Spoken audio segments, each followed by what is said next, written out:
everybody, and welcome to another exciting action-packed video from Angelo and Gino's Adventures. And just a quick short video.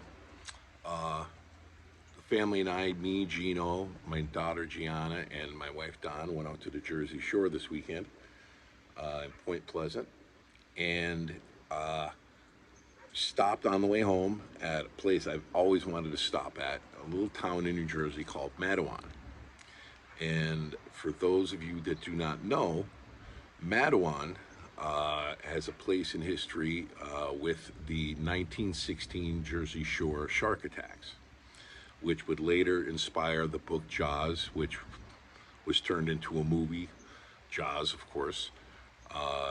And basically what happened was from July 1st, 1916 to July 12th, there was 5 shark attacks where 4 people lost their lives. The first attack took place in a town called Beach Haven. Charles Van Zant went swimming and was attacked and killed by a shark. A few days later, another in Spring Lake, New Jersey. Charles Bruder was attacked and killed by a shark. And then a couple of days after that, in the town of Matawan, which it's kind of interesting because Matawan, and where the attacks happened, Matawan Creek, is a mile or maybe more from the ocean, and the creek though led into the ocean, and this is where the attacks happened. Thomas Cottrell was a sea captain who also was a Matawan resident, was walking along the bridge, and he saw what he said was an 8-foot shark swim into the creek. And he went to the town, was telling all the people, and nobody believed him. They thought he was nuts. And interestingly enough, back then, sharks were not considered to be dangerous. They were considered harmless, and they weren't considered man-eaters, so they blew them off. Well, a young boy, Lester Stillwell, was swimming with some friends, and he went into the water and he was attacked by a shark. His friends ran into town and got help, and they got a couple of adults. One, Stanley Watson Fisher, was one of them, and he came. They all went back to where the attack happened. They didn't believe the boys. They thought, the kid might have taken a seizure and drowned. So they all went into the water to try to recover the body. Stanley Fisher did actually find the body, and he was bringing it up. And when he was bringing it up, he didn't realize the shark was still there, and the shark attacked him. He dropped the body. They managed to get him out of the water, but unfortunately he died from blood loss at the hospital.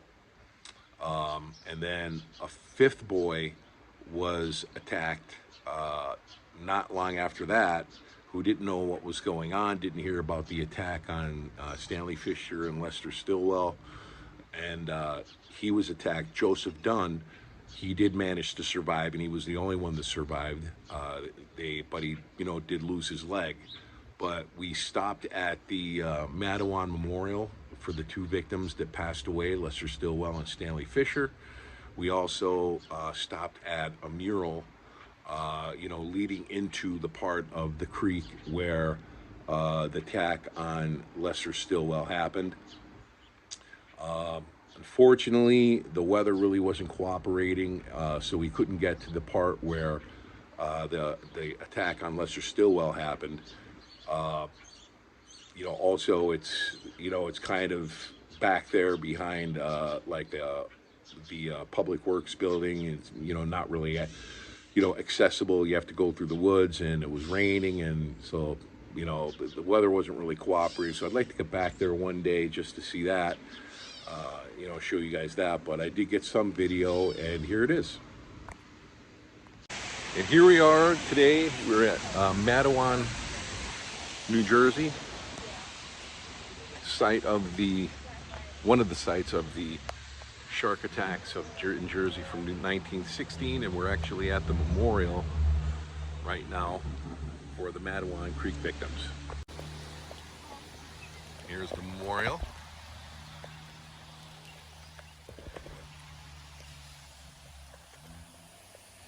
Lester Stillwell, who was one of the victims that died, and then Stanley Fisher, who tried to recover his body, didn't realize the shark was still there, and his shark was attacked by the shark and killed as well.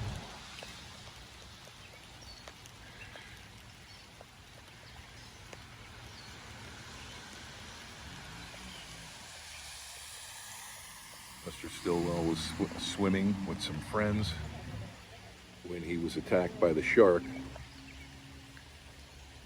Sea Captain Thomas Cottrell saw the shark going into the creek and tried to warn people, and they didn't believe him. Mural you were talking about? And that is the mural where an artist from the area drew shark mouth for the 1916 victims.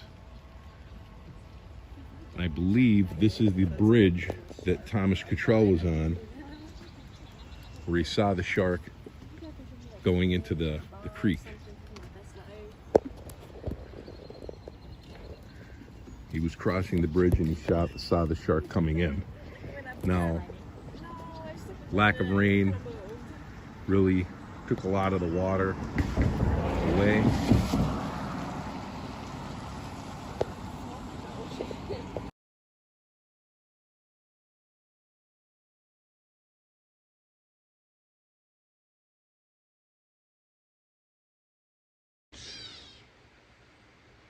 You know, it's when you see it, you know, it looks like any, you know, small creek or pond, you know, like a stretch of pond. You know, you don't think something like that would happen. And, you know, there's been a lot of debate over the type of shark that it was. You know, some people feel that it wasn't a great white, but it was actually a bull shark, as bull sharks can survive in fresh water. However, some of the documentaries that I've seen, you know, they said that summer there was a lot of rain, which caused the water to be a lot more saltier than normal in the creek, so that a great white could survive for a brief period of time in the creek. Now, on, I believe it was July 12th, a fisherman did manage to kill an 8-foot great white shark not far from the mouth of the creek that led into Matawan. And it did have, they said, 15 pounds of human flesh and bone. So the great white shark was always, you know, tagged as, you know, the culprit in the attacks. You know, but the debate rages to this day whether or not, you know, a bull shark, you know, may have been responsible for the attacks in Matawan, or at least some of the attacks. You know, there's a lot of debate over what kind of shark it was, but, you know, it's a very interesting place, and glad I got a chance to stop there. Well, I want to thank everybody for watching, and don't forget to hit that like button, hit the subscriber bell, or the subscriber button, and hit the notification bell. Thanks very much. Hope everybody enjoyed. See you next time.